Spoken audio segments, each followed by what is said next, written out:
Hey, good morning, everybody. It's Bob Nagin, and welcome to Coronavirus in the Independent Retailer Podcast. This is episode number 50. Isn't that crazy? We've been doing this for 10 weeks now. 10 weeks. But I feel like everybody's starting to get a feel for what's going on. Things are opening up. I would not say we're coming back to normal, but I think we're starting to understand how to navigate this whole thing. It's we're moving forward. We're no longer stuck in limbo. It's still sort of a limbo, but we're moving forward, and I think that's super encouraging. Today, I'm going to do something called Rants, Raves, and Reflections. Years and years ago, when I first thought of doing a podcast, that was going to be the name of it. But I've just got a couple different things to talk about today rather than talking about one thing. But also Rants, Raves, and Reflections. And then at the very end, I'm going to share something that is really, really important that I see a lot of people not doing. So make sure that you stay until the very end. So rants. So yesterday, Susan and I decided we needed a cordless, battery-operated leaf blower. And so we went to our local hardware store.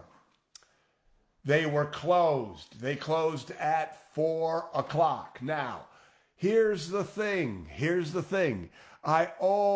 We always make our local independent stores our first choice. But if we need to do something or we need something, we need to get something now, we don't coddle our local independent stores. So it was kind of disappointing. Again, I always want to come back to this. Everybody has had to make their own decisions during this time. And without knowing the circumstances, I don't want to make a judgment about shorter hours or all of those things, but I do know my perspective, WWMCW. I know that when it's 4 o'clock on a Thursday and there's 4 people driving up in the short amount of time that Susan and I pulled in and out, that people want them to be open. So anyway, all right, that's disappointing. Can't shop local. Go to Home Depot. Not my favorite store, but the closest store. Go in, where I find a leaf blower. The garden center. Go to the garden center. Where I find a leaf blower. Oh, it's over there. So the guy nicely took me over there. I'm looking at leaf blowers, and he says, but you need to buy a battery. I said, I wanted a cordless, battery-operated leaf blower. You need to buy a battery. Okay, great.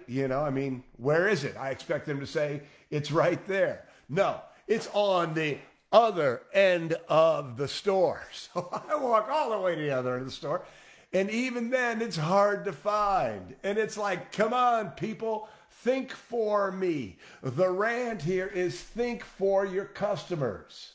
I don't know who in the world is doing the merchandising there, but if you're going to sell a leaf blower that needs a battery, have the battery right there. Don't make me walk all the way across the store, right? So I think it becomes more and more important, especially as this whole omni-experiential customer experience I'm talking about. People want things to be easy. They want to get in, get what they want, get out. They certainly, even if it wasn't during a pandemic, it would be annoying that I had to walk all the way across this giant store a couple of times. So when you merchandise your store, think about your customer's experience. What will they need when they buy this thing? And Home Depot got a giant fail on that. Giant. Anyway, okay. So that's my rant, my rave. Yesterday I had a bad day. Today I'm doing a lot better, but yesterday I had a bad day, and the outpouring of support that I felt from all of you was so incredibly appreciated. And when I want to give a rave, I want to give a rave to all of you. I want to say a part of the rave is a thank you for the email messages. Aubrey right away said, Bob, you got to go look through the comments. And they were truly, truly touching. And I truly appreciate them. But also the rave is for you. You know, we are a community that is engaged, involved, hustling, working hard, trying things. And I'm just so proud of you. I'm so proud of us because we are the people who are going to emerge from this stronger, better, kicking ass, taking names, doing the deal the way the deal needs to be done. So there is my rave. My rave is for you. Reflection. JCPenney's announced 242 stores are permanently closed. They're in a world of hurt. And, you know, it's always hard to see an iconic American retail institution. You know, I mean, the same, you know, anywhere. England, Portugal, Canada. You know, you hate to see an iconic store suffer or go down for every reason. But I just wanted to share something because I'm reading JCPenney, The Man, the Store, and American Agriculture. And I bought it, you know, just because I wanted to learn more about the history of JCPenney, the merchant. You know, I love biographies. He is James Cash Penney, the man, right? And so it's really not about JCPenney as a retailer. It's really about JCPenney's passion and success as a stock breeder. And I mean, he had tremendous success. His success as a stock breeder rivals his success as a retailer. And that tells you something. But there wasn't very much about retail other than his retail started to fund or was the seed money for all these agricultural initiatives. But there was one quote that I just wanted to share with you because it needs to be shared, I thought. So JCPenney used to go around and do tours and go into all these little towns. You know, JCPenney was a small town rural boy at heart. And one of the things that he did as a merchant is he visited his stores. He stayed in his managers' homes. You know, he was very, very involved. And when he'd go to the store, you know, here he is, this famous merchant. If there were people that needed to be helped, he helped them. You know, once they lost his luggage and he went into the store and bought pajamas. He didn't have any cash. And he asked the clerk, he said, will you extend me credit? And the next day he came in with the money. You know, just this very, very human merchant. But I want to share this. So he was out of town, Mount Pleasant, Iowa, tiny little town apparently. And they're doing, you know, at the store, when he'd come to these stores, you know, he's a famous American. People would come from all over. So here's the quote. John Cook, an elderly Iowa farmer from nearby New London, drove into town with his wife to see Penny for sentimental reasons. Cook had been one of Penny's very first customers in 1902.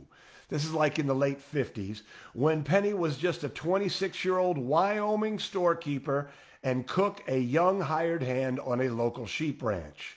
When the old farmer finally made his way through the crowded store and came into Penny's view, Penny immediately recognized him and greeted him by name, much to Cook's and the local newspaper's complete astonishment.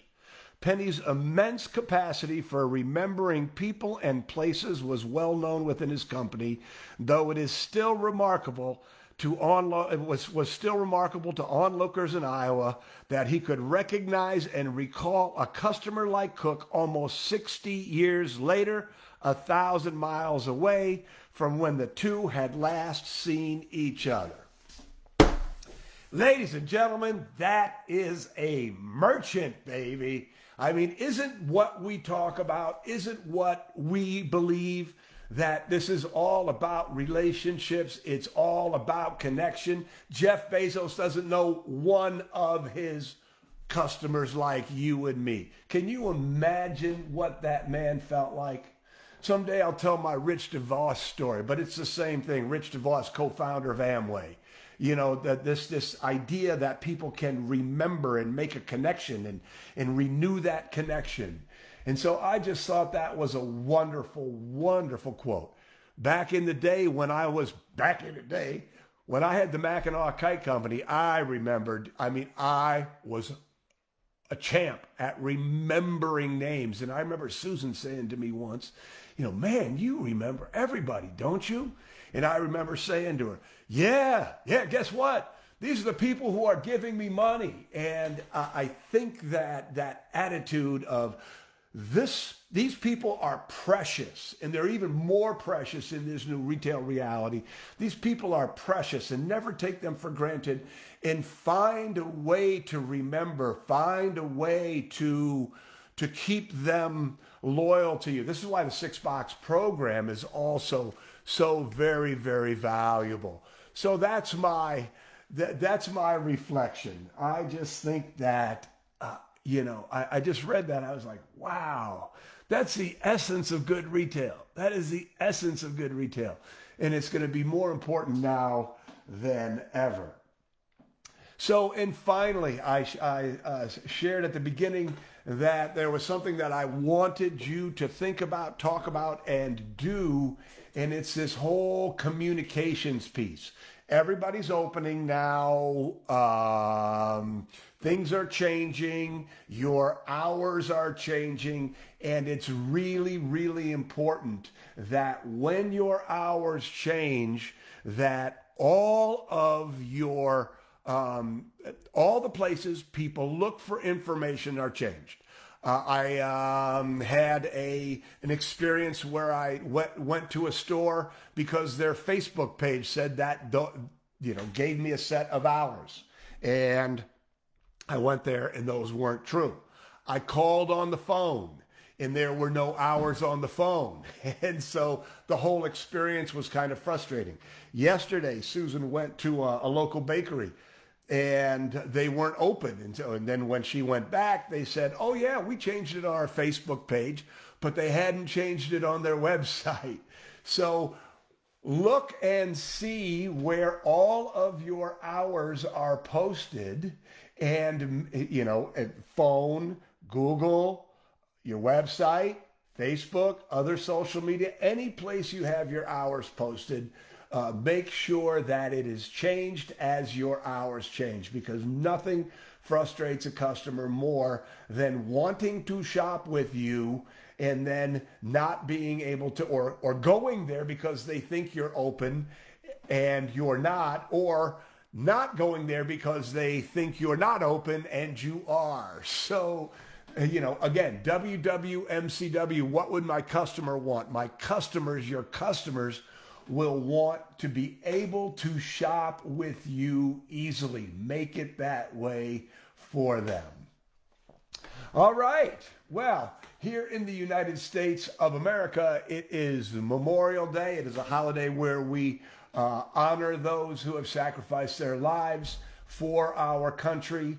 And it's a long weekend. So if you're here in the States, I want to wish you an incredibly fun, relaxing, good sales, all the things that would make a great weekend for you.